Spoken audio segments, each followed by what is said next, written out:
where do I start? This is a really good question, and one that really trips people up. I'm going to take this in two different contexts. The first one is with conflict, and the second one is with personal growth and changing your habits, addictions, diet, exercise, stuff like that. So people tend to tell themselves, and I do this all the time, so we all tend to tell ourselves stories about time and about possibility and about when things become available to us according to us. You know, when am I allowed to do this? When can I do this? When is a good idea to do this? And for lack of a better word, it's bullshit. We tell ourselves absolute bullshit. The truth is, when can I start? You can start anytime you want. Like anytime you want.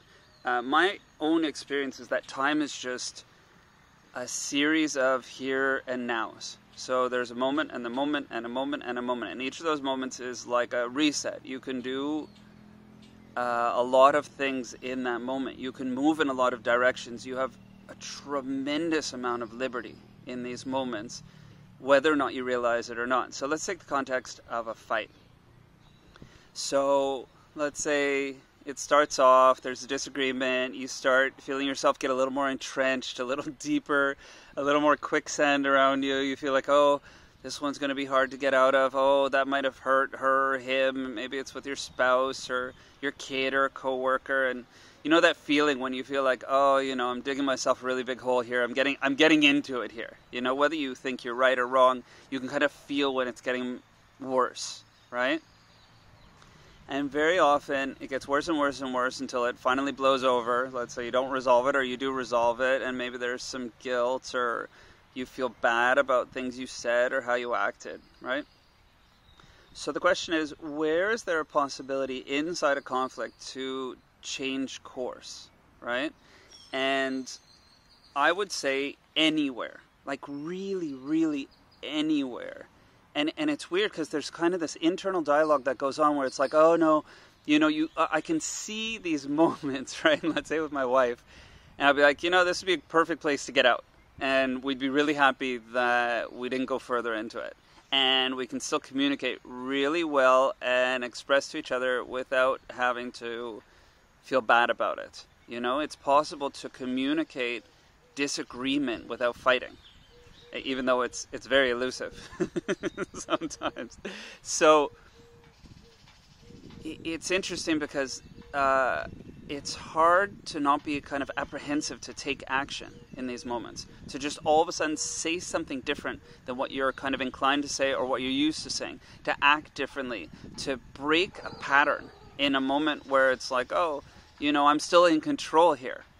You know, I can still turn this around. And magically, it always gets too bad before you start turning it around. And that's not a coincidence. So let's take it over to this idea of personal growth. You know, when can I start making changes?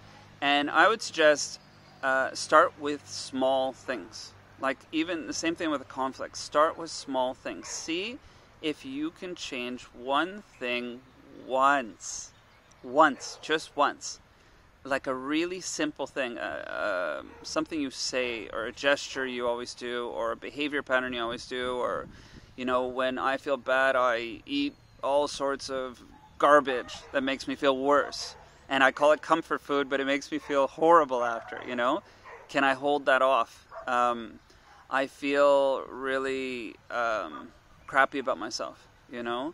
Can I cut into the narrative inside my head where I'm telling myself that, you know, I suck and I do everything wrong and, you know, this is going to end up badly and this is why I'm unhappy and blah, blah, blah, blah, blah, blah, blah, right? Or an addiction, which is a really, really hard one to break into, you know, and very often with addictions, it's these things take time, and it takes long concerted effort sometimes to make changes, which is why it's really important to start with small things and really challenge your assertions, your internal narratives about whether something's possible or not, because we believe a lot of things based on what we've been limited by in the past. So I wasn't able to do this, I believe I can't do it. I wasn't able to change this, so I believe it can't be changed, or I can't change it. I tried this and I got hurt, you know, and it's all these stories that we tell ourselves about what is and isn't possible, especially in this moment. What is possible right now? What can you do right now? And the truth is, you can do a lot. Like, you can do so much, whether it's furthering your career, or making yourself feel better, or making someone around you feel better, or helping your relationship, or not being an asshole, you know. And it's never too late, and it's never too early, and it's never anything. All the stories and the words that we tag onto what actually this moment is, it's nonsense. It's nonsense. This moment, generally, in my experience, is like a neutral blank slate. And you can move left, and you can move right, and you can go inside, and you can go outside, and you can say things, and you can do things. You know, it's like, let's say you want to go talk to someone, and you're really intimidated, you find someone really attractive, and there's so many stories going on in your head about how it's going to go wrong, and this, and this, and this, and this, and this. And the amount of energy that's used in your head, talking yourself out of it, instead of, you know, the amount of energy that you would use going and talking to this person, it's a multiple. It's a multiple. And it's never the way that your head tells you it's going to be. Your head's like, your head is constantly operating in the past based on the results of things you've done in the past. And it's projecting it forward into the future, telling you how things are going to be based on its, you know, expert assessment of the situation. But the truth is, there's this little pocket of possibility in the right now, in every single second of every single day, where you can do something different.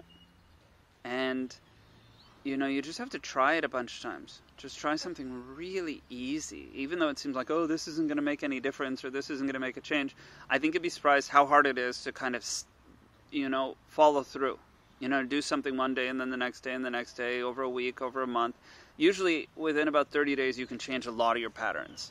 30 days seems to be a pretty magic number for most of the things. Oh, look, I got a fly on me. That's nice. See, that fly went gung-ho. He's like, you only live once, and I'm going to go straight for his head, and I'm going to ruin that video. But it's not going to ruin the video. Anyways. Yeah, try it. Try it. Challenge your narrative.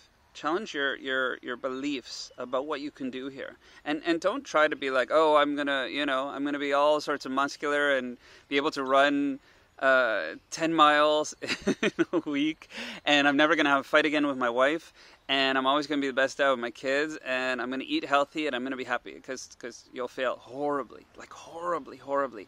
When you try to take on things that are like really just huge, it's usually, what I've found, like a self-sabotage thing, because sooner or later you'll fail when you try to take on too much. You bite more than you can chew, which literally happened to me the other day. I took a bite, and it was too much food, and it was so embarrassing in front of my family, because I was like, I've literally bit off more than I could chew, and I got like a good experiential understanding of that.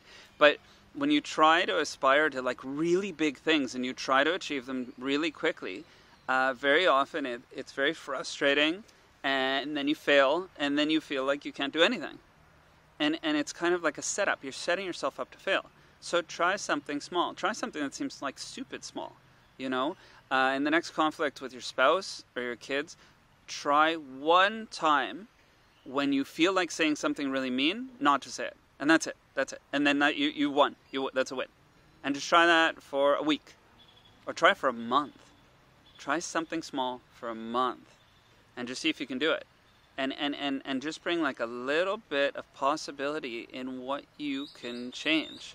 You know, and I think you'll you know, as you start doing this more and more and more, it gets easier. You realize, I have a lot of set narratives in my head, and they don't limit me, even though I thought they limited me. And there's this amazing window of opportunity to realize that your life and the way you live it and the way you respond to stimulus and the way you respond to the world around you, it's not set. Like, it's really not set in stone. And the way you are and how you have to be, it's not true. It's not. It's the way you were. It's the way you've behaved. It's the way you've made choices in the past, and maybe you've made tons of mistakes. We've all made tons of mistakes, and we make mistakes all the time, and that shouldn't be a reason not to try something, because you'll get things wrong and you'll make mistakes. Oh, there's another fly. So here's my advice: try something small, and see what is possible in that moment when you try it. And that's it. Have a great day.